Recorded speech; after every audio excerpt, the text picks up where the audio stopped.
All right, it is 6 o'clock. We're wheels up here. Welcome, everyone, to the special meeting of the Santa Monica City Council on Monday, November 13th. Before we get started, I'll ask everyone to silence their cell phones, so as not to disrupt the meeting. Councilmember Parra, will you lead us in the Pledge of Allegiance, please? Sorry, I'm trying to silence my cell phone. Okay. Pledge Allegiance to the flag of the United States of America and to the republic for which it stands, one nation, under God, indivisible, with liberty and justice for all. Thank you. All right, we'll have the roll call. Councilmember Zwick. Here. Councilmember Parra. Here. Councilmember Brock. Here. Councilmember Terosas. Here. Councilmember De La Torre. Here. Mayor Pro Tem Negrete. Here. And Mayor Davis. Here. Great. We have a quorum and we're ready to get going. We will call the first item, please, Madam Clerk. The first item is public input, is on agenda items considered under closed session. And I just want to make an announcement that closed session items were listed incorrectly in accordance with the council rules that were amended on September 26th. Closed session items should be listed as 4 items, but it doesn't change with the Brown Act. So it's just the order. All right. We can, I think, address that issue or deal with that. We're flexible. All right, so, and as I'm looking at this, I have 19 requests to speak, is that correct? That is correct. All right, so for those of you who have not engaged in this exercise before, I will call several names. We will ask you to line up to the wall on the left, and you will each have 2 minutes to speak. Since we have just closed session items today, just if you are speaking on anything other than 3A, why don't you let us know? I think we'll assume that everyone's speaking on 3A. But if you're not, make sure we know so we can absorb your comments appropriately. First few names I'm going to call are Tom Larmore, Debbie Mulvaney, Chris Gutierrez, and Natalia Zernitskaya.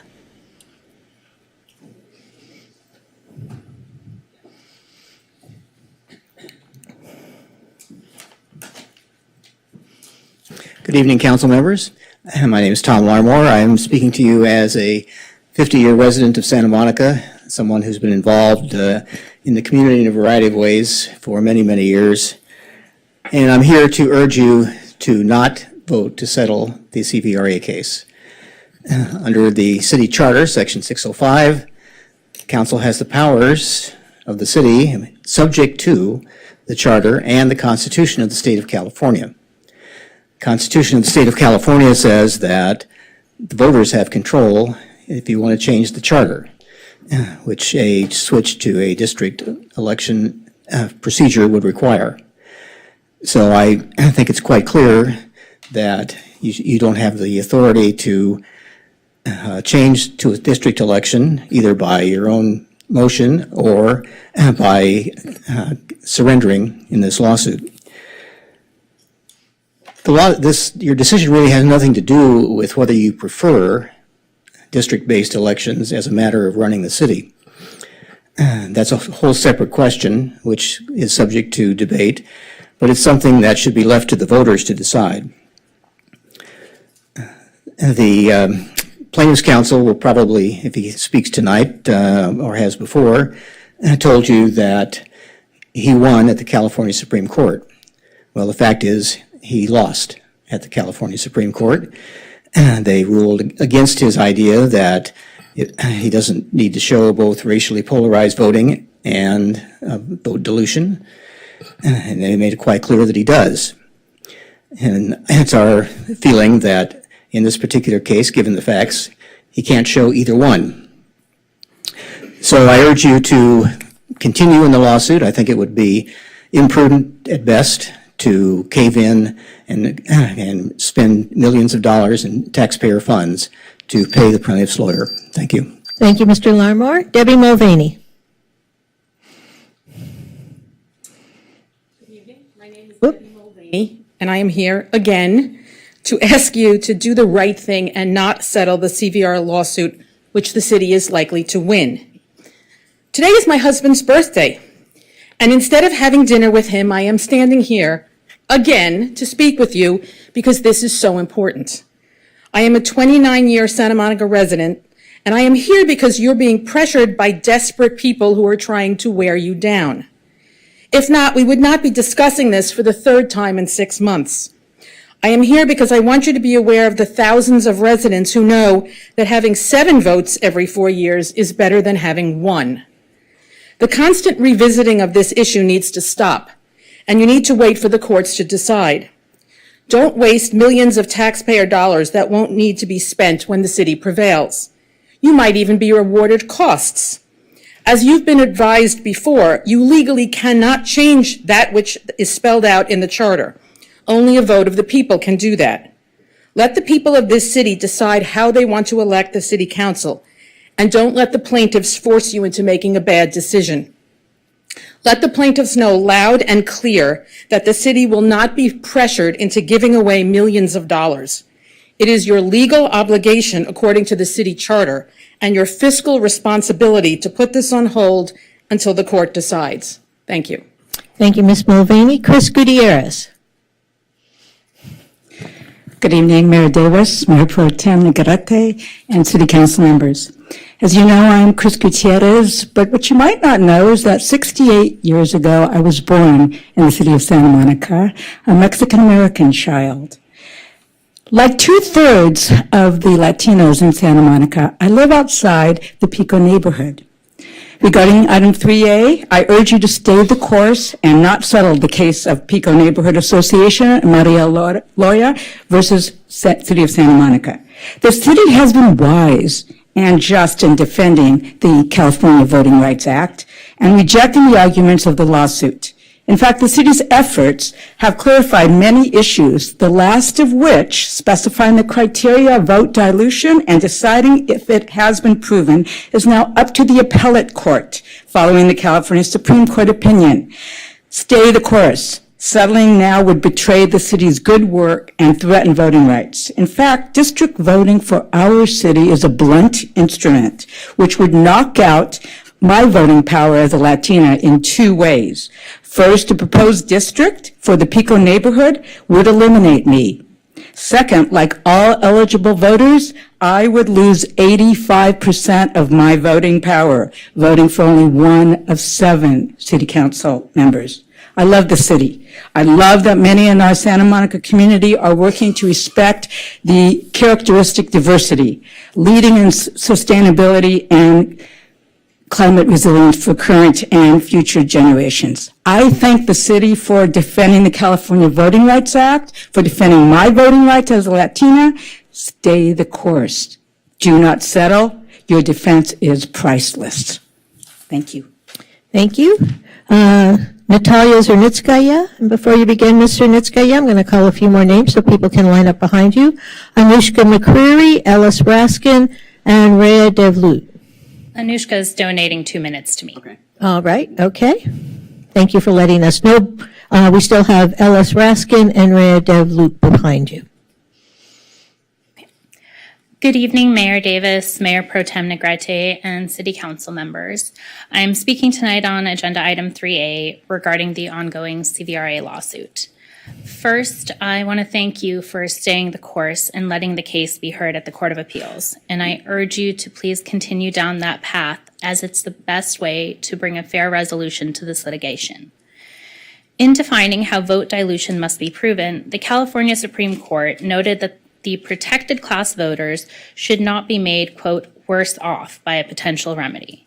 If Santa Monica were forced to switch to by-district elections, Latino voters would certainly be made worse off.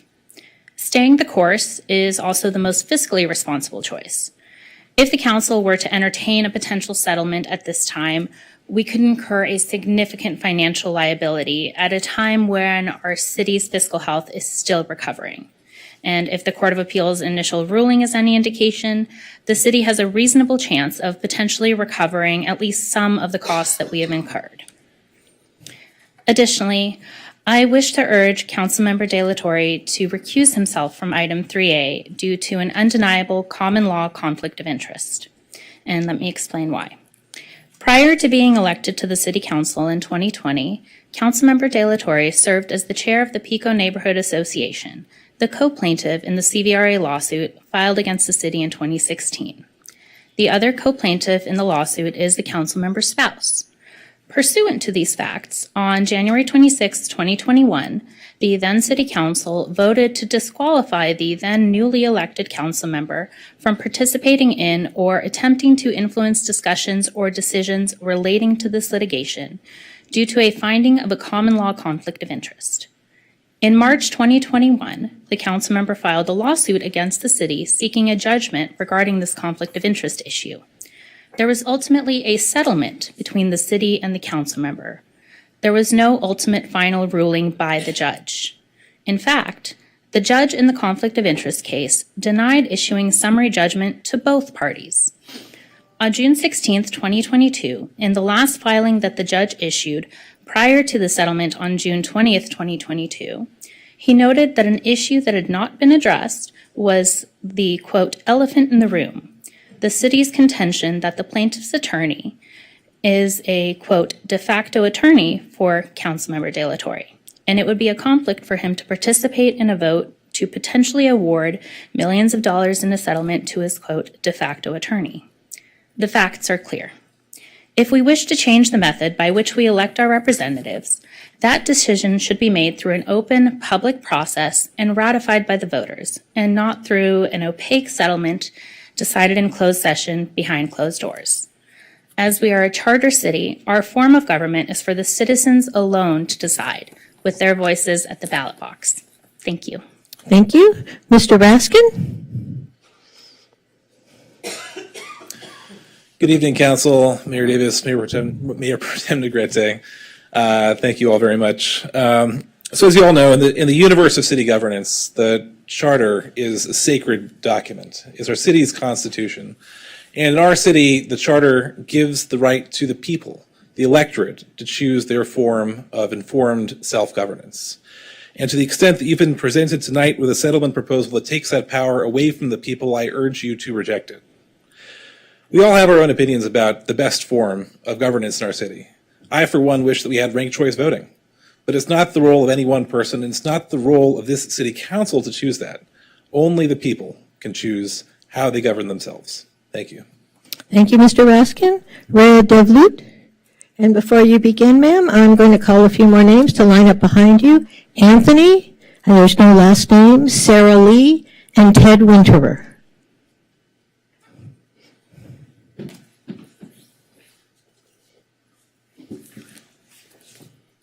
Good afternoon, City Council members. I'm not sure if this is an item that was supposed to be on the agenda regarding the Fairmont protests right now and the noise pollution. That is not on the agenda tonight, ma'am. Okay, well, someone in your council said that we can come here and speak on that tonight.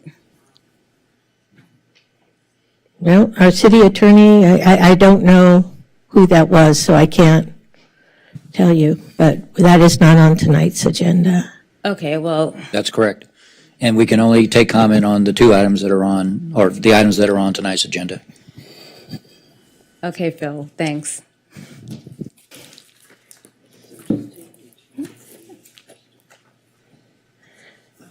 All right. There is So no public comment at I this thought I meeting. heard you say that if you're not talking about 3A, you could mention that and then speak. Is that correct? I'm sorry, ma'am, I thought you said that if it wasn't regarding item 3A, you could still comment. That's what I No, usually what we do, because there's a number of items, is we ask people to identify which item they're speaking about. But I suspected that most of the people in the room were speaking about 3A, so I just cautioned people if they were not of the items that are agendized. Okay. But it still has to be an agendized item. Okay, so then I won't bring up the excessive noise from the Fairmont and how it's impacting us severely. Yeah, I'm sorry, And we don't want it there's to ruin no Thanksgiving public, or Christmas. Thank you. there's no generalized public comment tonight. I'm sorry. All right. I mean, I do want to make it clear, you could come back tomorrow and speak on a generalized public.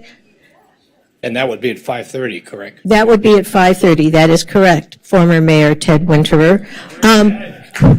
Do you want to call someone else to come behind me? Yeah, I'm going to call, you want to come up here and run the meeting? I'm going to call a few names before you begin, Mr. Winterer. Joe Patel, Serenia Matute, and Barry Snell. And now you may begin. I am indeed Ted Winterer. I'm a resident here for several decades. I am not being paid to speak tonight, although I did get my parking validated, so full disclosure. I'm actually here to speak on behalf of my friend Tony Vasquez, who's at his job up in Sacramento today, so he couldn't be here. Sent some remarks for me to read for him.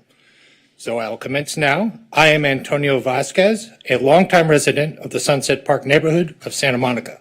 I currently serve on the State Board of Equalization as its chair. Previously, I served on the Santa Monica City Council from 1990 to 1994 and from 2012 to 2019. I urge you not to settle this lawsuit and instead pursue it through a final decision of the Court of Appeal.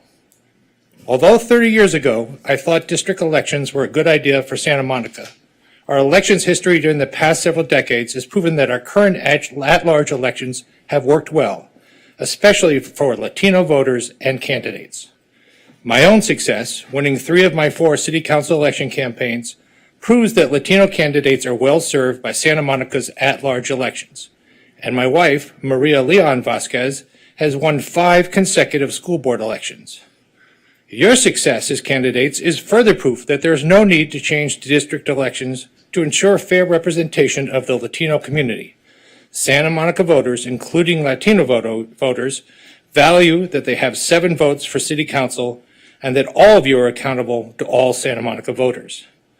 The City Council has defended our city charter in this lawsuit for more than 7 years. You are winning. There's no reason to change now. Thank you. Thank you, Mr. Winterer. Joe Patel.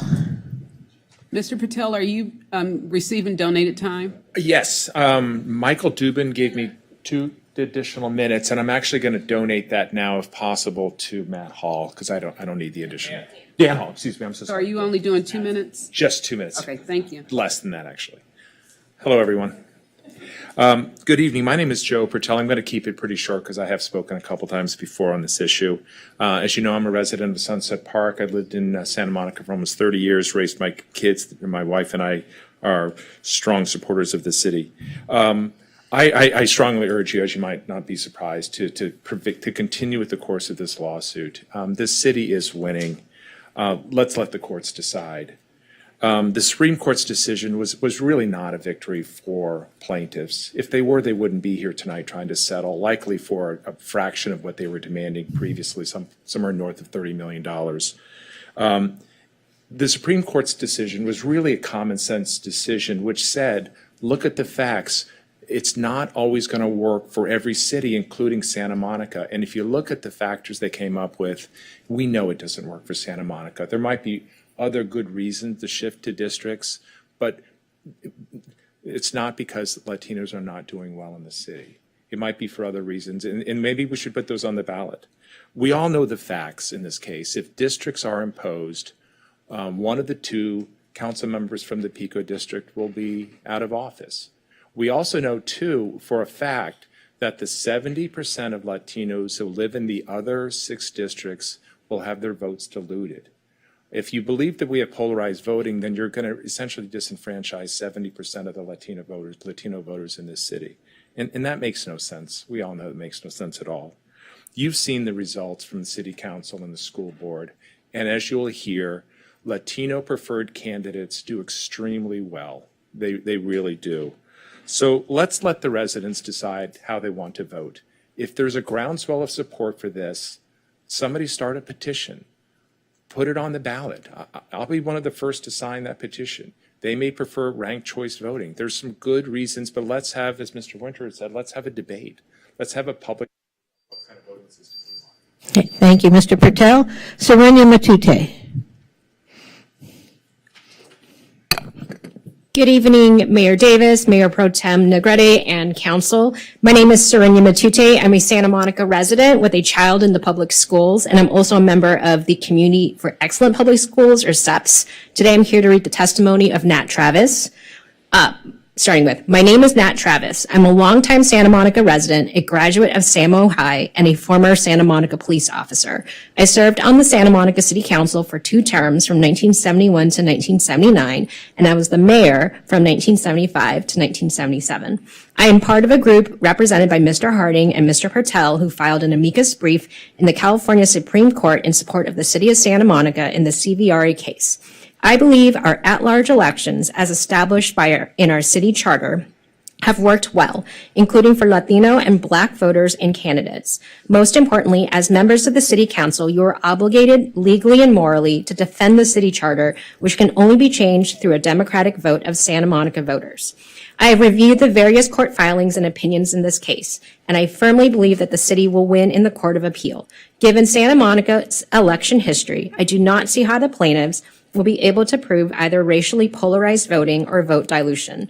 It would be foolish for the city to pay any of the plaintiff's attorney's fees under the circumstances, let alone the millions of dollars they are seeking, when plaintiffs are on the verge of losing this case. City funds should be directed at important community needs, including public safety and youth programs, not paying the plaintiff's lawyers.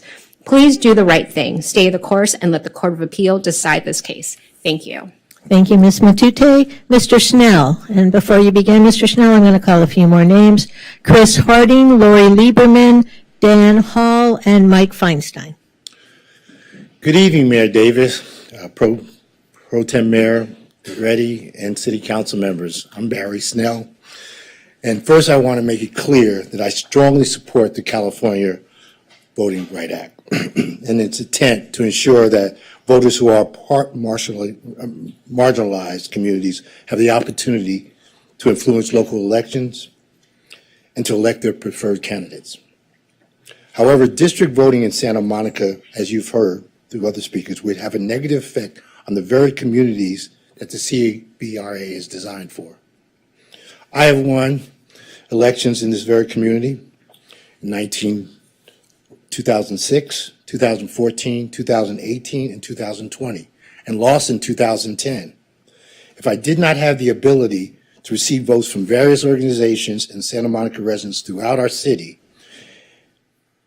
and not only in the Pico neighborhood where I live, it would have been very difficult for me and other individuals to be elected. The African American population is only 4% in Santa Monica.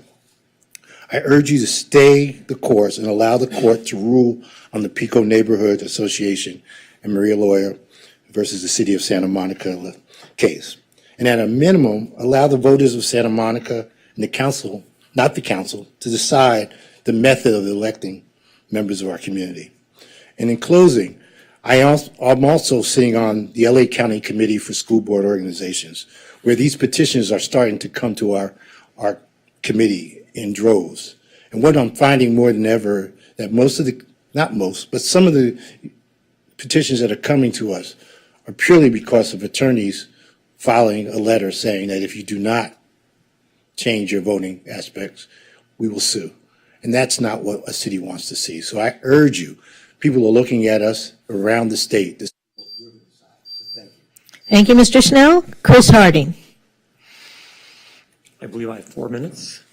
Is somebody donating time to you? Ms. Lieberman. All right, so you will have 4 minutes with 2 minutes donated from Ms. Lieberman. Great, thank you. I'm Chris Harding. I'm a longtime Santa Monica resident. Also went to Samo High. And I'm the attorney with Joe Pertel for 4 nonprofit organizations who have filed a brief in the Supreme Court in support of the city on a pro bono basis. We're not being paid. And we will be filing a brief in the Court of Appeal on behalf of the city as well. Once again, we're here tonight to discuss the possibility of settlement, apparently this time because Plaintiffs' Counsel has submitted a legal fee number. I've not seen the letter, but I assume it's millions of dollars. And I'm here to urge you not to get sidetracked into a conversation about how much, but instead to focus on the merits of the case, or rather the lack of merit of the case. Plaintiffs have to prove, as Mr. Larmore said, both racially polarized voting and vote dilution, and they can't prove either one. As for racially polarized voting, the test is proving that Latino preferred candidates usually lose. That's an objective, mathematically determined standard, that Latino preferred candidates usually lose. Here are the numbers from the trial court record. If you're Latino preferred, you win 77% of the time. If you are not Latino preferred for city council, you win 11% of the time. That's a rather stark difference. Plaintiffs can't win with those numbers. Just as a side note, for school board, it's 87.5% versus 20%. We don't have a history of racially polarized voting in Santa Monica according to the law. As for vote dilution, the Supreme Court clarified that they must show that Latino voters and candidates would be better off under an alternative system. That's not even plausible given our election results and given the makeup of the city council, and the same is true for the school board and other bodies. The bottom line is that we don't believe you have the legal basis for settling this case. You cannot consent to a violation of the CVRA when there's no evidence of such a violation. And so if in fact you were to purport to so consent, we would challenge that. I think we would be successful. I don't expect it to come to that, but you need to understand that Mr. Shankman's not the only one that can pursue a legal argument in this context. Let me comment briefly on the conflict issue that Natalia mentioned earlier. She mentioned a settlement agreement. That's not binding on my clients. It's binding on the city that Mr. Delatorre can decide for himself whether or not he participates. I would urge him not to participate. Just a couple weeks ago, on November 2nd, Mr. Delatorre was scheduled to appear at the NOMA meeting. He didn't appear. He had a stand-in. The stand-in was plaintiff's counsel, Mr. Shankman. They have been, for years now, a tag team effort to push this case, both outside City Hall and inside City Hall. There's an obvious conflict here. The judge saw it. He identified the relationship as the elephant in the room, and he tied it directly to the request for legal fees in this case, which is on the agenda tonight when you go into closed session. So I would hope Mr. Delatorre would have further thoughts about this and choose not to participate, but certainly none of you should be party to a settlement where he is casting a vote, let alone the deciding vote.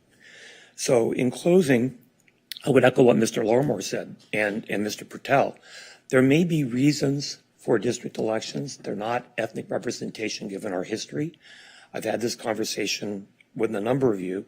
In 1991 or two, I spoke in favor of giving further consideration to district elections. I hear Mr. Shipman played that tape during trial.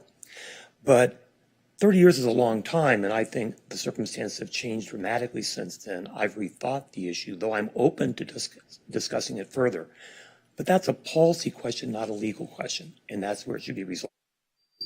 Thank you. Councilmember De La Torre, I see you in the queue. Yes, I want to address the comment that was made regarding the NOMA meeting. I was invited to participate in the NOMA meeting, the North Montana Association meeting, and I had technical difficulties, and so I was talking to the organizers at the time that I couldn't, and we agreed that I would reschedule my participation, and I did not authorize Kevin Shankman or anyone else to speak on my behalf. So I just want to clarify that there was no communication between myself or Mr. Shankman or anyone else to fill in for me and to speak on my behalf. I couldn't make it, and the organizers allowed other people to speak. I guess Mr. Shankman spoke that day, but there was no communication, no coordination, no authorization on my part for him to say what he said that day. All right, thank you. Mr. Hall. And you have 4 minutes with 2 minutes donated by Mr. Dubin, who I saw in the back of the room. Some slides, please. Okay. Hopefully they transferred over correctly.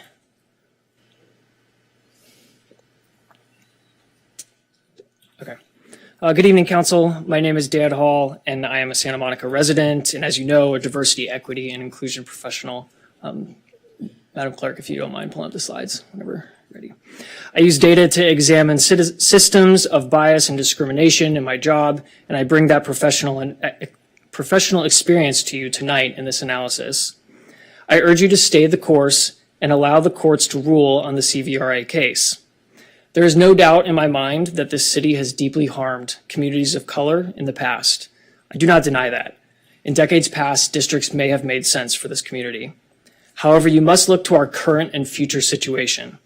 If Santa Monica were to be districted as proposed, a majority of the Latino population would be cracked into majority white districts. Cracking is defined as spreading out a minority community between districts so they make up a small portion of the electorate and have little political power in each district.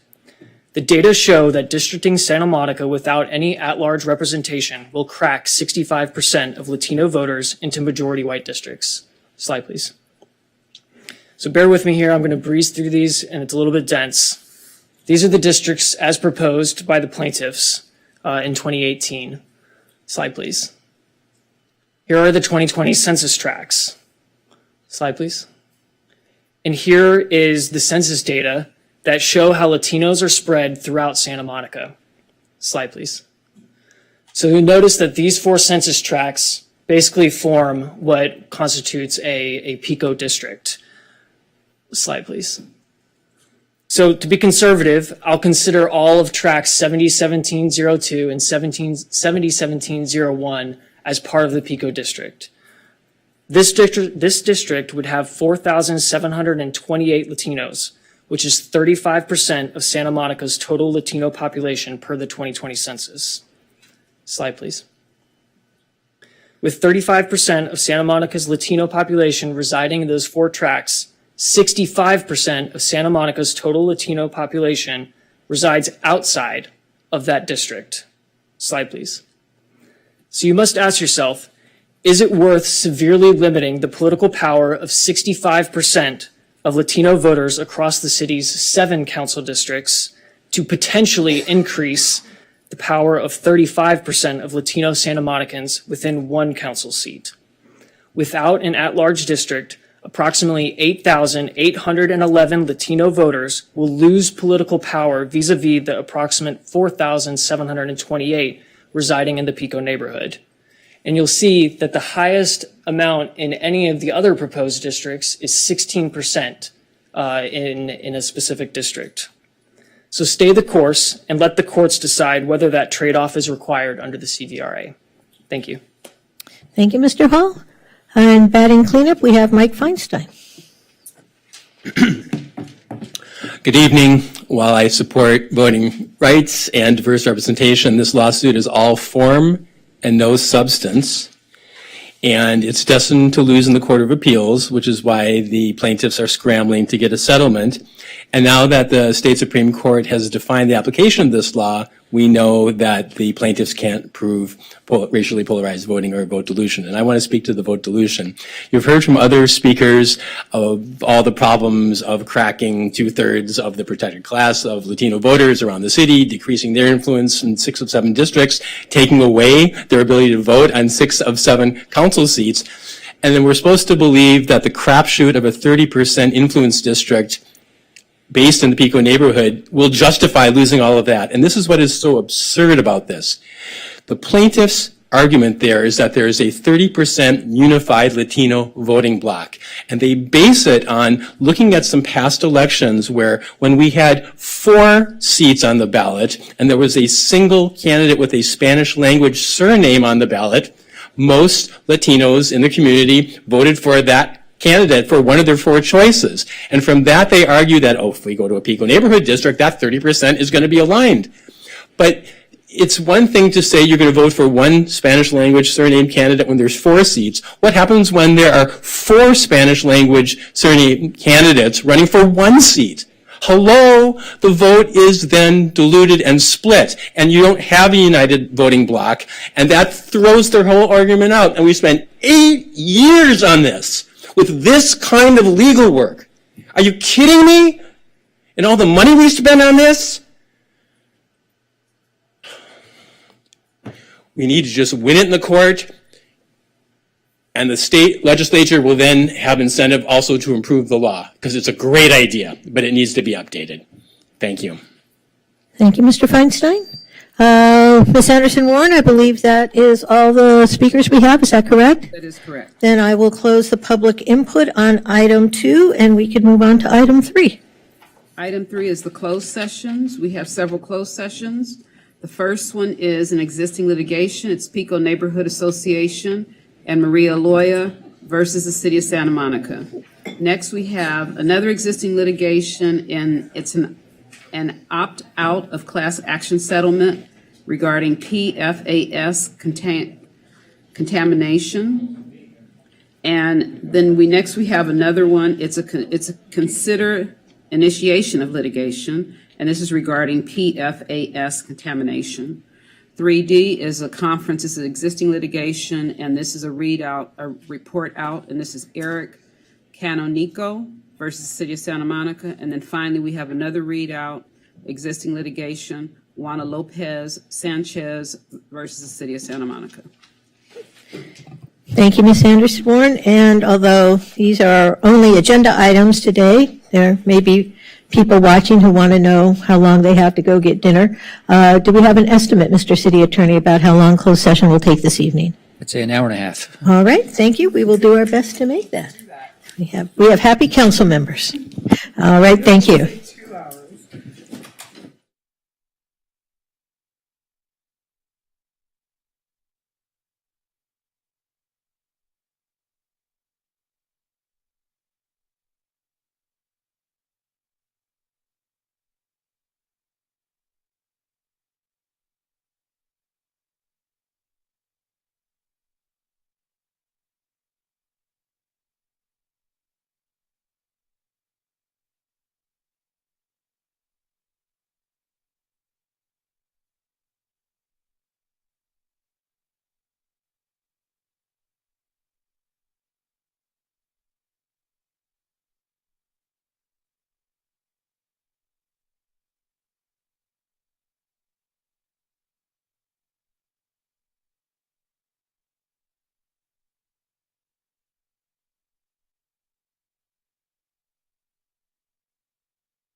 So, I mean, I don't know. So we're now moving it to the 28th because I literally came so that we could do this tonight.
All right, thank you. We have returned from closed session. I can see an entire room full of people waiting here for bated breath. No, not really.